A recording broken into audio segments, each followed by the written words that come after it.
रूस के भीषण हमले की आशंका से सहमे यूक्रेन के लिए आज का दिन बेहद डरावना है, क्योंकि आज रूस ने यूक्रेन बॉर्डर के नजदीक सबसे घातक हथियारों के साथ युद्ध अभ्यास शुरू कर दिया है। विशेषज्ञ इसे यूक्रेन पर हमले की रिहर्सल मान रहे हैं।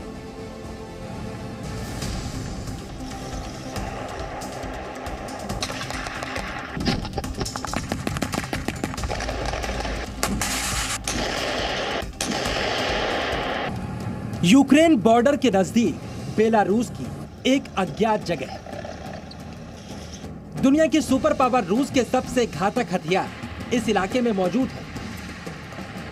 रूस यूक्रेन विवाद के बाद अब तक दुनिया ने यूक्रेन को घेरने के लिए बेलारूस में पहुंचे रूसी हथियारों को देखा। अब रूस बेलारूस के साथ संयुक्त युद्धाभ्यास में इन हथियारों की ताकत भी दुनिया को दिखा रहा है।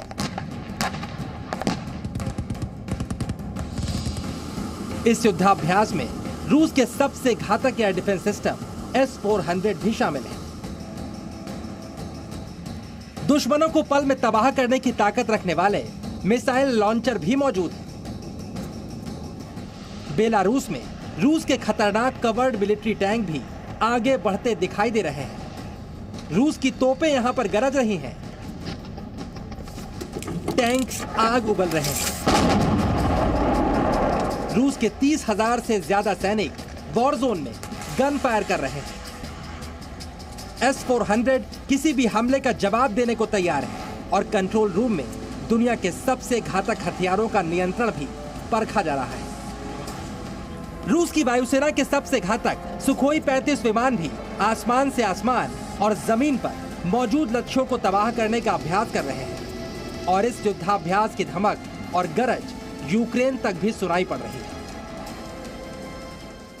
रूस ने इस महायुद्धाभ्यास के लिए जनवरी महीने में ही अपने सैनिकों को बेलारूस भेजना शुरू कर दिया था। इस अभ्यास को एलाइड रिजॉल्व नाम दिया गया है। विशेषज्ञों के मुताबिक इस युद्धाभ्यास के जरिए नाटो देशों को चेतावनी दी जा रही है कि रूस बड़े युद्ध के लिए पूरी तरह से तैयार है।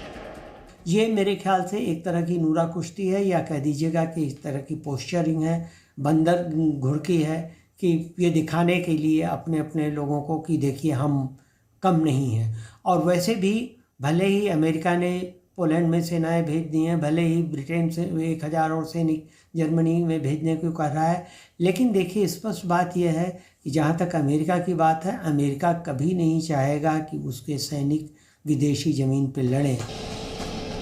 नाटो के मुताबिक शीत युद्ध के बाद पहली बार रूस ने इतने बड़े पैमाने पर सैनिक और हथियार तैनात किए हैं और नाटो इस बात का अंदेशा भी जाहिर कर चुका है कि फरवरी के मध्य में रूस यूक्रेन पर हमला कर सकता है।